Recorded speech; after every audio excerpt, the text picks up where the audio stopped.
Hey guys, it's Jeff again, and I've got the amazing Tiffany on again, two in a row today with Always. Tiffany, and we've got Travis back too with his hair. Like, Hey, yeah, that's right. Mark's gonna be so excited, and because Mark, I'm not sure what he wanted. We've got Todd's hair too. Todd has no idea what we're talking about. But in the earlier live, someone said they wanted hair like Todd, but we think they meant Travis, but we don't know. So, kind of a comment with both I'm of you. sure it was So. like Travis.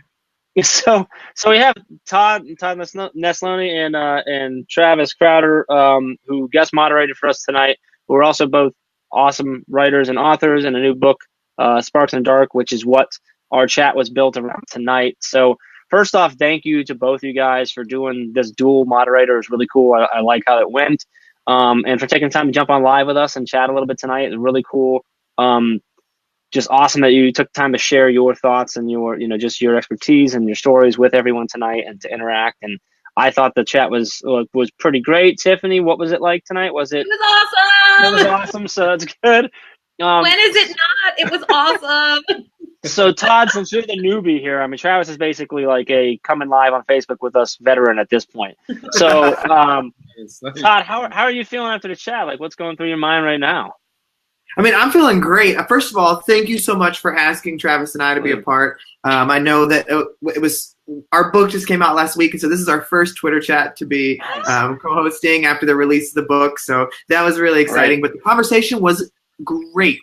It was there was a lot of really good in-depth conversation. You know, when Travis and I do Twitter chats and we try to be involved in those, we always try to push for deeper answers, more than just the fluff or the words that'll things that sound great and are good sound bites to put on social media. It's like I want to have a real conversation. Like I want to dive into some stuff, and that's hard to do with the character limit and everything and being online. But I thought the people that were involved tonight were doing some great conversations.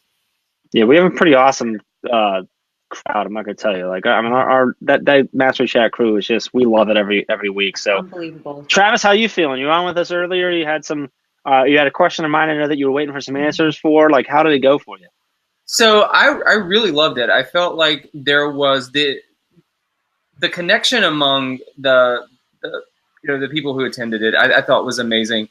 One of the things that kept popping up that I noticed was how there seems to be this united belief that students need to reclaim their agency. And I thought that was powerful. I thought it was powerful. We live in such a time where, I'll put it in quotes, the cult of assessment, if you will, has really taken over.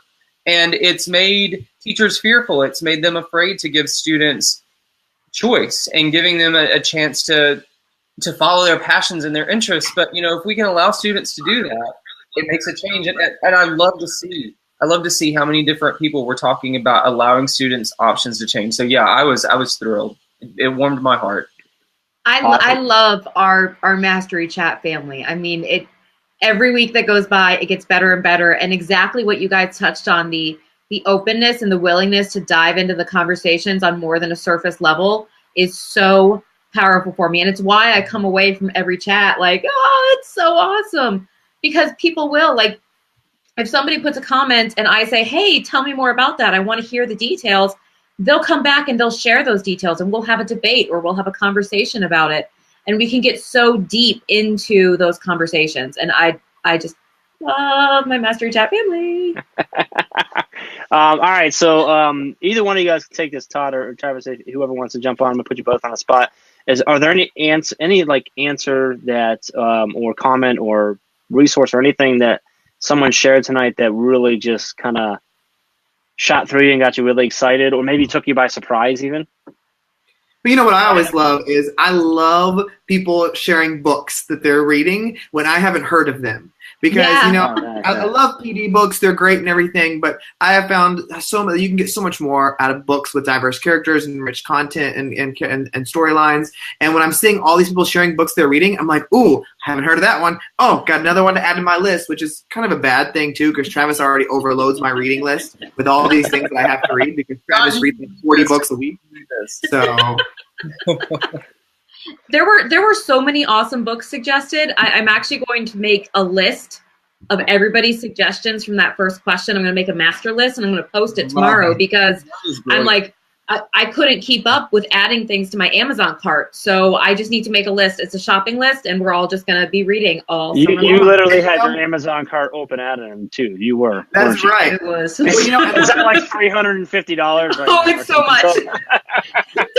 That's a company expense, Travis right? and I get asked all the time, like for book recommendation stuff. That's why even in our book, like at the end, we gave like 30 or 40 books that were like, here's some of our top suggestions, just because they're always being asked. It's like, we're going to even put it in the book of some book suggestions. But it's funny now because we wrote that and I'm like, oh, there's like so many more that I want to add that I've read recently that I just love.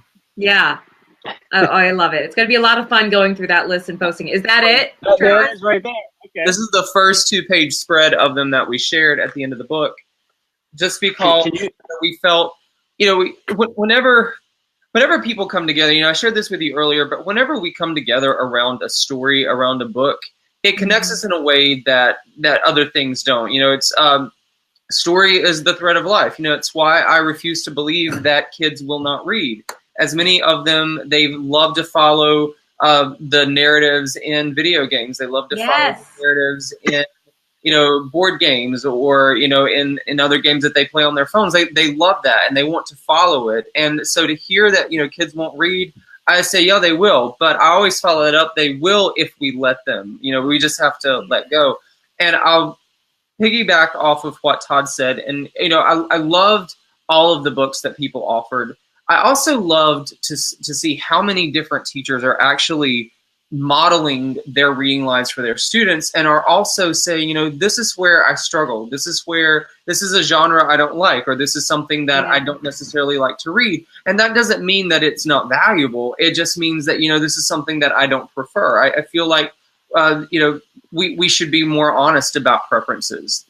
What real readers and real writers do. We follow preference, we follow passion, we follow interest. Somebody posted about like kind of branching out of your typical, I don't remember where in the chat it was, but that was a really good reflection for me because I'm a sci-fi person. I will read anything that has sci-fi in it. And I don't often branch out of that sci-fi. I mean, sometimes I'll go Harry Potter fantasy style, but I mostly stick to sci-fi. But I think it would be good to kind of push myself and challenge myself to maybe explore that a little more. I don't know. It was, once again, Amazon cart. It's interesting that you say that because I talk with kids often about how they put themselves in these, I don't want to use this is not a term and I don't want this to be a coined term by any means, but like we put ourselves in reading boxes where we just want to read this type of this genre. And that's fine. I think that's healthy. Our reading lives are our own. That's a part of our identity. But we don't stretch and we don't grow as thinkers unless we break down those walls and step outside and read something. One of the things that I don't do a lot is I don't read a lot of fantasy and I don't read a lot of historical fiction. And so one of my goals this year with my kids, because I make sure that they know those, is that Mr. Crowder wants to read more fantasy and more historical fiction books. And so, I tried to do that. That's, part of we talk a lot about a healthy reading diet. And a diet is I like that. Yeah, it's made up of more than just one type of book. It's made up of all kinds. And so I want them to have access to them, which is why classroom library is so important, but also go in search of them, talk with other people, listen to recommendations, watch book trailers.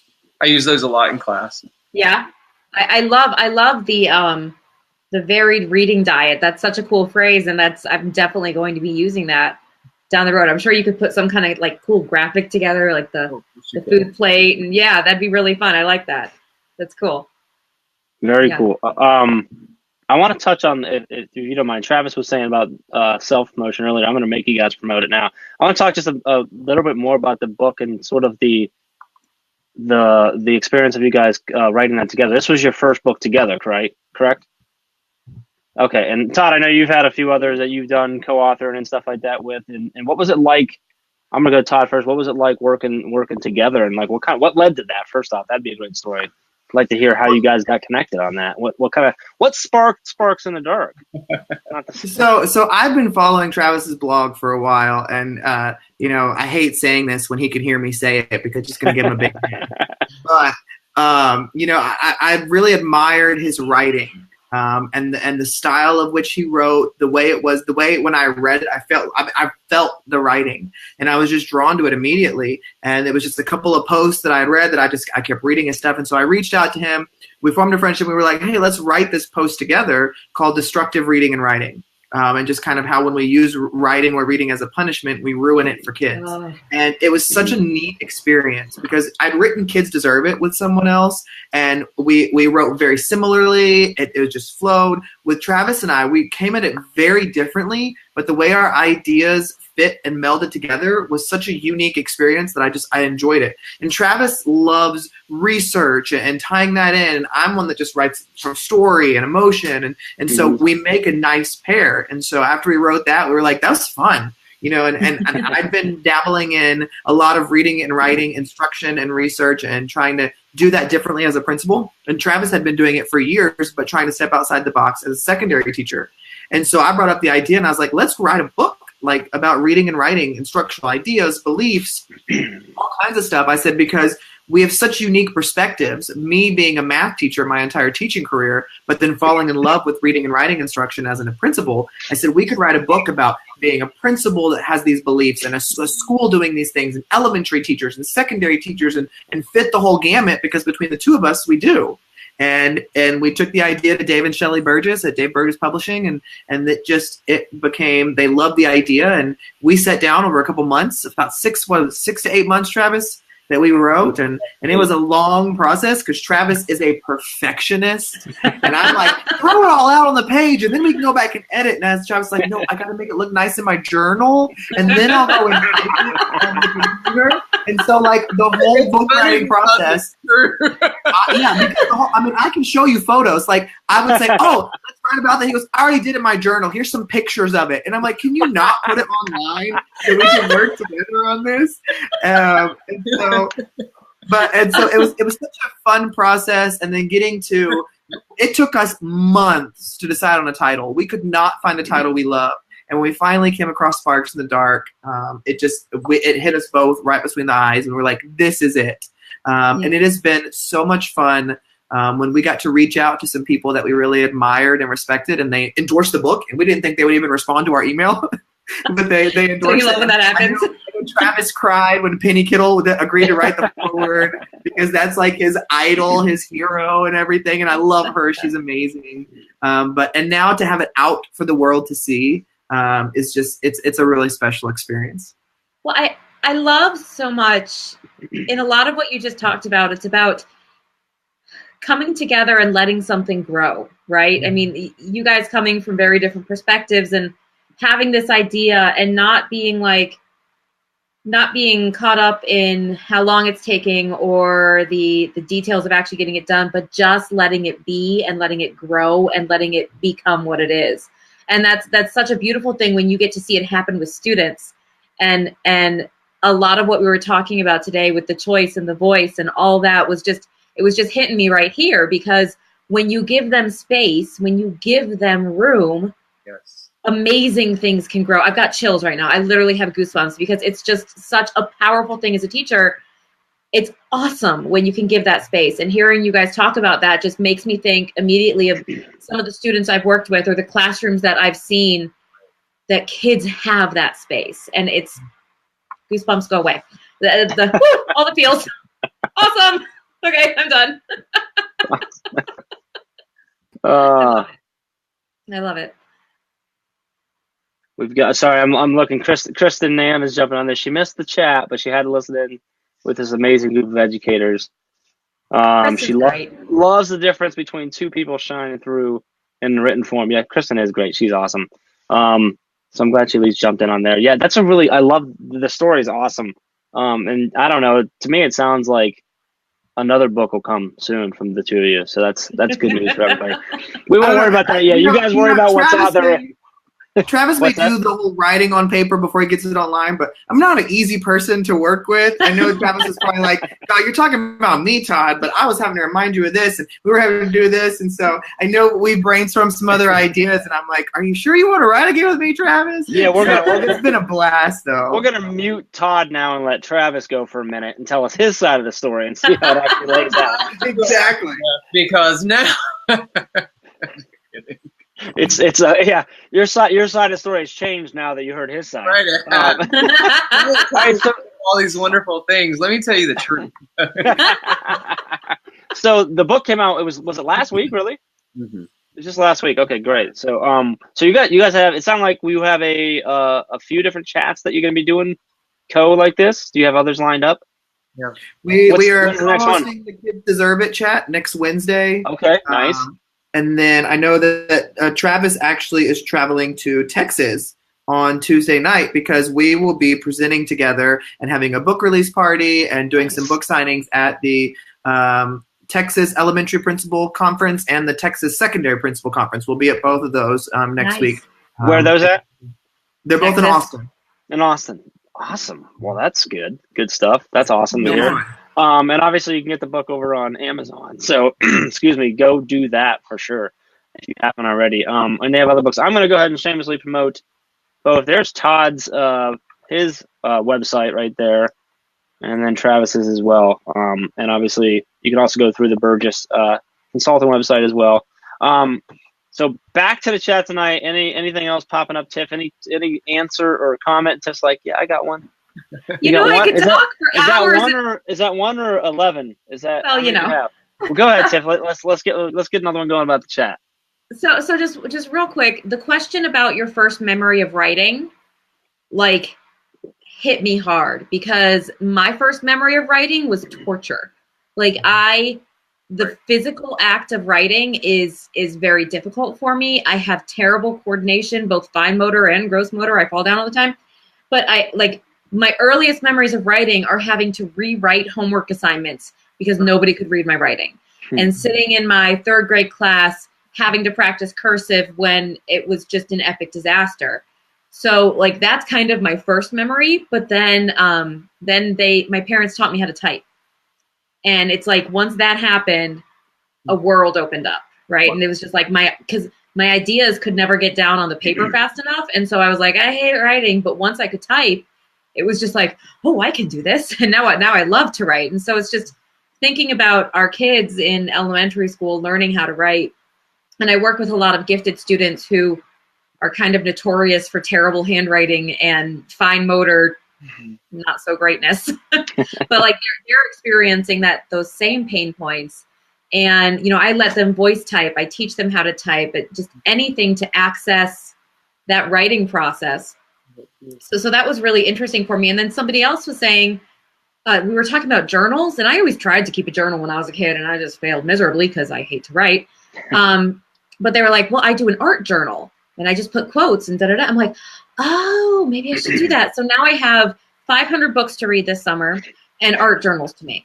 Tiff, do you do a voice journal? Have you tried that ever?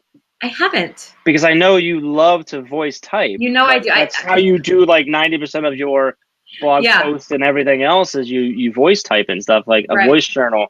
I've done those. I don't do them consistently, but I do that a lot. Similar to how Travis talks about how he has that notepad. I used to do that. Now I do it actually with my voice notes. And is that your 5-minute journal thing, or what do you? No, that's different. 5-minute journal is just like a setup for the day and a closeout for the day. But the voice stuff, that's just what I do when I have those thoughts or whatever. I just kind of talk to myself for a little bit, or maybe say things the way I'm thinking it, and then just go back and try to I replay them. There are times when I forget that I did them, and I find them 3 weeks later. I'm like, oh, that was a good idea. I probably should have done that before it was due.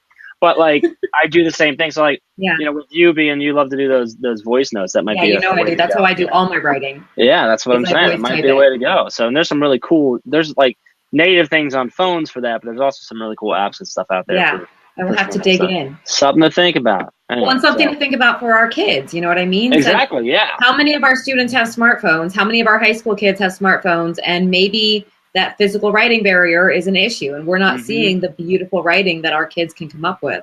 Yeah. Because they're limited by that. So that was just my other take home. First take home is read 500 books this summer. Second take home is I'm not alone in the fact that writing was difficult for me as a young child. No, and it's so funny. Well, it's not funny, but it's really good that you bring that up because if we want to help our students, we have to know the stories that they come to us with, right? We have to know what their backstories are, what their prior knowledge is like, what their background is. And every kid has a story. Yeah. And something that I found helpful is to have students think about their reading and their writing autobiographies, something that I think Alfred Tatum calls textual lineages, where we tend to think about those reading touchstones through their lives. What are books that really spoke to you, and or ones that maybe had negative connotations with them? Right. Same thing with writing. What pieces of writing have you created that you find mesmerizing and enjoyable? Things, with thoughts of love, and which ones do you come to us with that have negative associations? Yeah. That gives us a window into them as human beings and as writers and readers. Yeah, that's an interesting thing, because how often do I ask my students, "What's your experience with writing? Like, how do you feel about it?" And that's so ironic, because my own experience writing was fairly horrific, and yet it never crossed my mind. How silly is that? Okay, so yet another thing to do next year is to talk to my students about writing. I learned so much. This is why Thursday nights are awesome, guys, because I'm like, oh, I get to chat for an hour and have a million ideas for how I can be a little bit of a better teacher. And I want to touch on that. We always talk typically on these after chats, these after the chat lives, that we talk about how awesome it is that all these educators from all over the country, and usually we have multiple countries represented, that have already put in a full day of work, got up, God knows how early, and stayed up to attend the chat, and how awesome that is, and what that says about those educators and just teachers in general. But I think tonight's kind of cool too, because I think most teachers are out now. Most schools are let out, and so this is like the first week of summer vacation for a lot of people. And they're still jumping on to find ways to teach better, even though they're not going to, don't necessarily have to worry about it for a while. They don't have to get back in the classroom for a little while. It's still like, I think that says a lot. That's really, awesome to steal your word there, Tiff. And so shout out to like everyone that was there tonight. That's a really cool thing that makes me proud to be working with teachers that are on our team and all the teachers that we meet all over and stuff. It's really, really cool. So just a shout out to all the teachers. That's really good stuff. So I don't want to keep you gentlemen too long. Although, oh golly, we've been talking Todd, forever. It's still early where you're at, isn't it, Todd? Aren't you? I mean, it's 8:38, but you're only an hour behind. I'm like an old man. I eat dinner at like 5 o'clock. But Travis is a real old man in this friendship, because I'm surprised he's still awake. And it's 9:48. I actually think he might have been asleep. You mean something to him when he stays up this late for you. That's all. Well, thank you, Travis. We are honored, Travis. Right. Because right now, what I would be doing is I would be in bed, curled up, reading a book for a while, and then turning on Netflix and catching up on Riverdale. Well, we don't want to keep you from that for too long. So no. Real quick, what are you reading right now, Travis? That's a good one. So I just finished this. All right, I lost it all of a sudden. So I'm reading. I just finished the book Codename Verity not long ago, and I'm going to be honest with you. I got on the phone with Todd, and I talked with him about that book for what felt like forever, because it's one of those that stuck with me. It's by Elizabeth Wein, and if you've not read it, it's amazing. It's dense in places, but it's great. I'm also rereading the book A Novel Approach by Kate Roberts. Mm-hmm. It is phenomenal. Kate Roberts writes about using whole class texts in a classroom and how we can do that in a way that doesn't drag out over the course of an entire 9 weeks, how we can focus it and make it meaningful and relevant and, use it in a way that will help extend their thinking and their skills. So I'm rereading that. I'm also rereading 180 Days by Penny Kittle. Todd, you knew I was going to do it, right? Penny Kittle and Kelly Gallagher, which is phenomenal. They look at 180 days and 1 year of their classroom and look at their reading and their writing, so it's phenomenal. But as far as fiction goes, I'm getting ready to start the book Less. I have it right here, actually. It is the Pulitzer winner for fiction this year, and I'm going to get ready to be starting that one. So it's pretty, sounds pretty great, and I'm really excited to start it. That's awesome. I love it. Todd's shaking his head over there. I'm not sure why. I'm trying to think. Because she asked what book he's reading, and he lists like 35. So. I wasn't gonna say. Hey, I love it.